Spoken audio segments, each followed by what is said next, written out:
Hello viewers of Sounding Board, and tonight we're going to talk about something we haven't talked about before. G.I. Joe Classified Series. This one's Flint. I've had him for a while. I forgot I had him to open. Flint next to Duke was two, and were two of my favorite G.I. Joes as a kid to play with.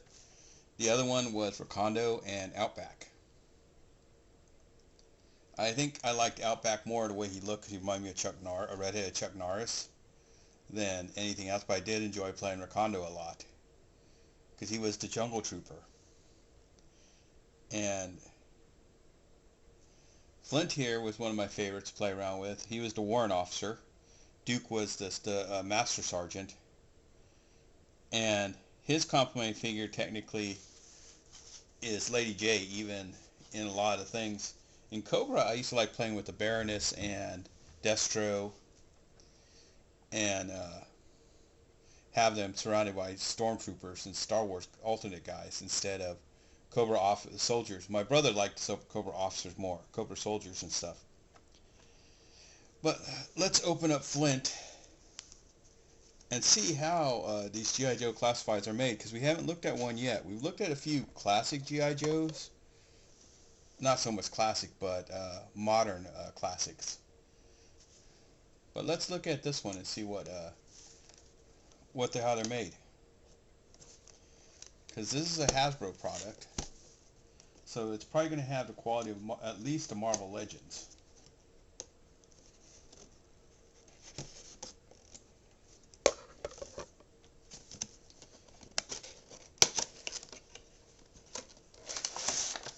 The amazing thing about these G.I. Joes is that no matter how hard you try, there's always a G.I. Joe that everyone liked, even though he wasn't showcased in a lot of stuff. Oh, I used to like playing with Zartan too. Maybe I'll find a Zartan and I'll show. Because Zartan was always a fun character too. But going back to what I was saying, everyone has G.I. Joes that they really enjoyed playing with, that they had fond memories of. Duke, I was lucky to only find one, so I wasn't able to buy one to open and one to keep closed. And then I had to put him up because things happened. But he moves at the elbow in two joints, shoulder a little bit. Oh, there it goes. It moves like the classics. Hip, knee, ankle,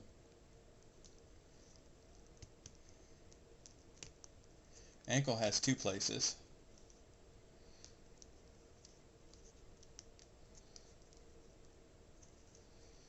and it's hard to tell. He has of glue in here, so it's hard to make him move. And I'm not sure if he has a midsection like a lot of the other characters.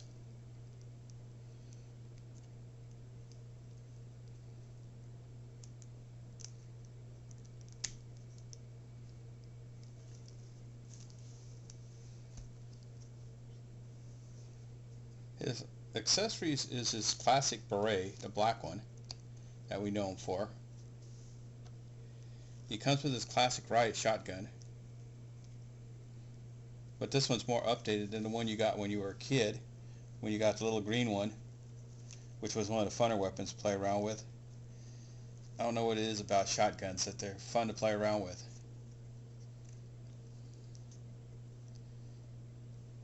He has now a backpack harness to carry his shotgun, which, do I have it going? There it goes. So he can fast draw. He has a hip holster with a handgun, which the original Flint didn't have.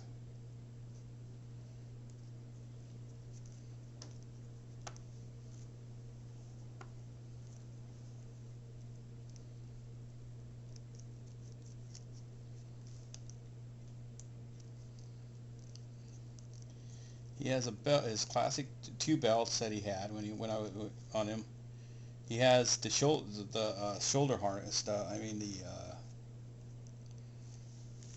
what's it called? His ammo straps for his shotgun.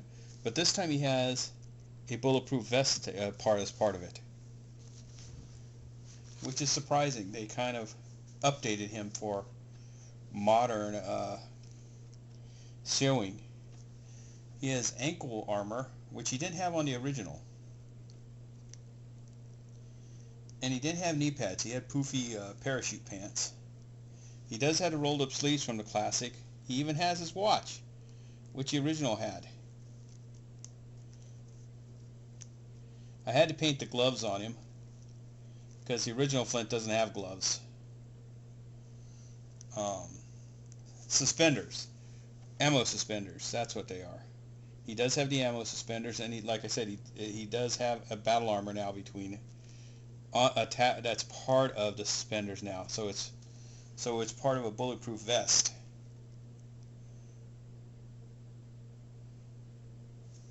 He is pretty posable like a Marvel Legends.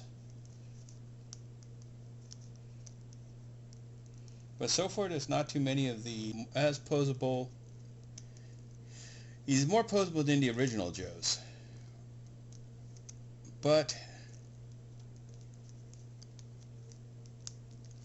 he's more of a trophying figure now, in my opinion, because I'm surprised he didn't have interchangeable hands, thinking about it.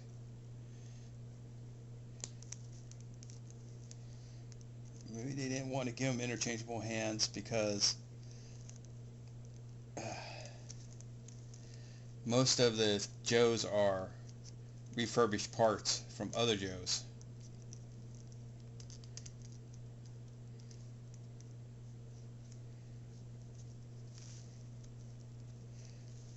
But here's what Flint looks like from the front, the side, the back, the side, and back to the front again.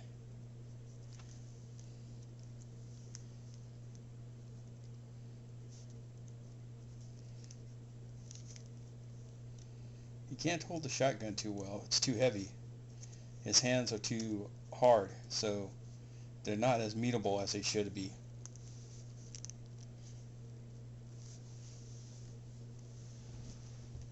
Or they made the shotgun too thick.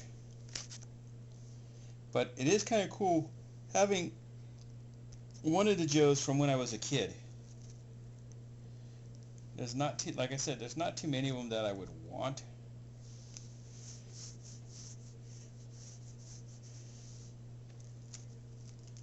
Is he smaller than John Cena? Yeah, they are. They're not even the same size. He might even be the same size as a Marvel Legend because I don't have any here now.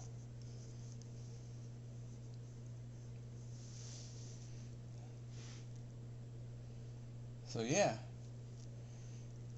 Did any of you have any Joes that you used to love to play with, that you take them out in the backyard, take them on adventures, escape reality for a few hours with your brother or your friends in dirt mounds as a assaulted Cobra and Stormtrooper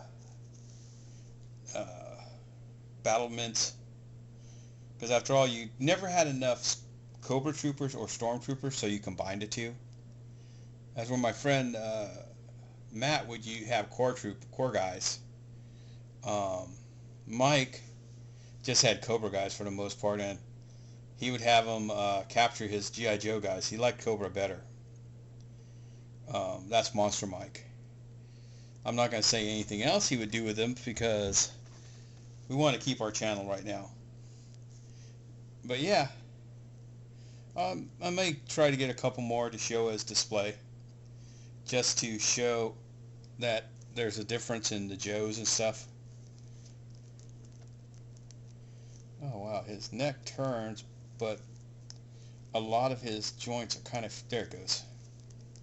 I found out he just had the neck go up. I guess that's the equivalent of having a ball joint in the neck. So I think these are a little bit more movable than a Marvel Legend. And like I said, I can't tell with the vest on him if he has the classic figure midsection. And like a lot of the figures you pick up, you see how John Cena has that? Yeah, mid-torso joint. He does have the waist joint, but mine is kind of stiff, and I think the paint kind of fused, so I'm afraid of him snapping in half. So I'm just going to leave it like it is and not push it. But until next time, this is the Sounding Board, signing off.